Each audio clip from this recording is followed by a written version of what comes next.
मैं एक चीज़ बताना चाहता हूँ कि वर्तमान में अभी आप देख रहे होंगे ईरान और अमेरिका का जो अभी परिस्थिति जो चल रही है, उसमें कई बार हम लोग ये भी चीज़ देखते हैं कि इसका जो इतिहास, इसका जो वर्तमान की जो परिस्थिति है वो कई बार इतिहास भी निर्धारित करती है। कुछ बात ऐसा है कि 1917 में जब खिलाफत आंदोलन हुआ तो उस समय ये सब जो ऑटोमन साम्राज्य थी वो एक बहुत बड़ा साम्राज्य हुआ करता था। खिलाफत आंदोलन के बाद से उस साम्राज्य का बंदरबाट टाइप से शुरू हुआ। आफ्टर दैट उस साम्राज्य को फ्रांस और ब्रिटेन के बीच बांटा गया। उसके बाद से द्वितीय विश्व युद्ध हुआ, फिर उसके बाद से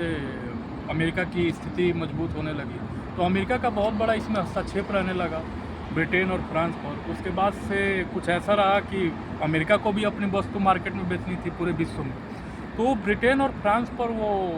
दबाव बनाया कि आप लोग उपनिवेशवाद को समाप्त करें। उसके बाद से ऐसा रहा कि ब्रिटेन और फ्रांस, आप देखेंगे कि द्वितीय विश्व युद्ध के बाद से काफ़ी सारे देश जो दक्षिण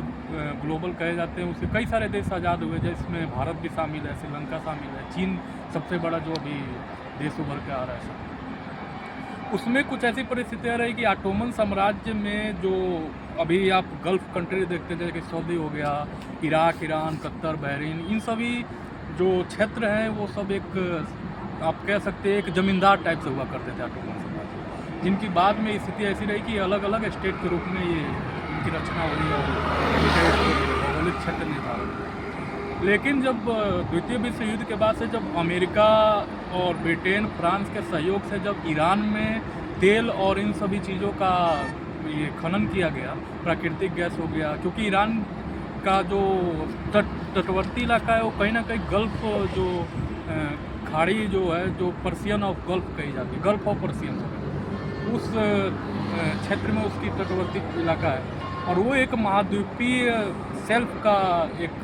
रोल प्ले करता है, क्योंकि वहाँ पर जो समुद्र की जो ढाल है वो ऊंचाई पर अवस्थित है, जिसके कारण वहाँ पर ये नेचुरल गैस और तेल भंडार अत्यधिक पाए जाते हैं। यही कारण है कि फ्लोरिडा के तट पर भी अत्यधिक तेल और प्राकृतिक गैस पाए जाते हैं, क्रमगत अमेरिका के पश्चिमी ढाल के यदि तुलना में देखिए। तो यहाँ पर ऐसा हुआ कि फिर अमेरिका बाद में उस पर बढ़ता गया, उस पर हस्तक्षेप बढ़ाता गया, सारी नेचुरल गैस, प्राकृतिक गैस से जितनी भी लाभ संपदा होती थी वो सारे ब्रिटेन, फ्रांस और अमेरिका में बंदरबाट होती थी। आफ्टर दैट जब घटना है 1779 की, जिस समय ईरान में राष्ट्रवादी गतिविधियाँ शुरू हुई और क्रांति हुई, वहाँ पर गृह क्रांति जिसको, उसके बाद से ईरान की जो गवर्नमेंट थी उन सारी कंपनियों को राष्ट्रीयकरण कर दिया। तत्पश्चात वो सारी जो संपदा बाहर जाती थी वो ईरान पे रहने लगी। अब इससे हुआ कि ब्रिटेन, फ्रांस और अमेरिका में ईरान के प्रति गतिरोध बढ़ने लगा। हालांकि इसी के मध्य में एक और भी चीज़ हुआ था, ईरान से जब पेट्रोलियम और प्राकृतिक गैस जब अमेरिका ले जा रहा था तो ईरान के जो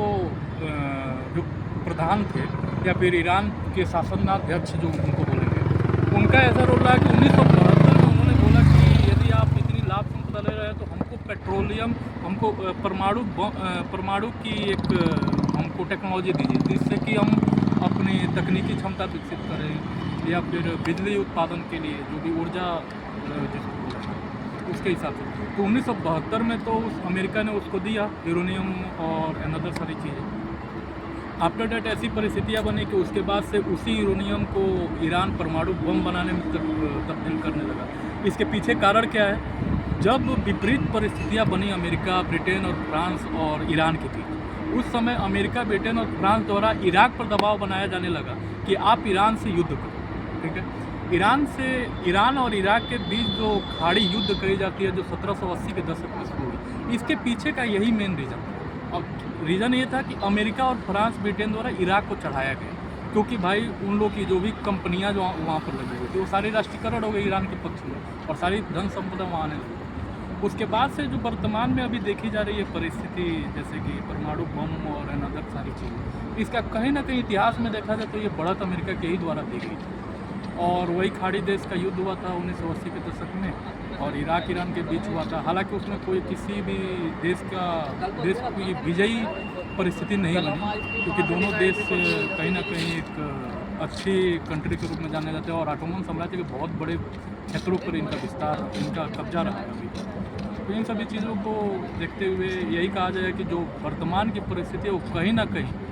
ना कहीं वो इतिहास के हल्दे में होती है। और दूसरी बात, महाद्वीपीय सेल्फ की जो बात होती है कहीं भी, जैसे कि देख लिया जाए भारत के पश्चिमी तट के पूर्वी तट के विकास विकसित अवस्था में महाद्वीपीय सेल्फ, तो यही कारण है कि वहाँ भी प्राकृतिक गैस और तेल वहाँ पर पाई जाती हैं। फ्लोरिडा के तट पर आप देख लीजिए, जापान के पश्चिमी तट पे देख लीजिए, बर्मा के पश्चिमी तट पे देख लीजिए, ये बांग्लादेश के जो दक्षिणवर्ती इलाका है इसमें महाद्वीपीय सेल्फ का ज़्यादा विकास है। तो इन सभी जगहों पे प्राकृतिक गैस और तेल सब पाई जाती है।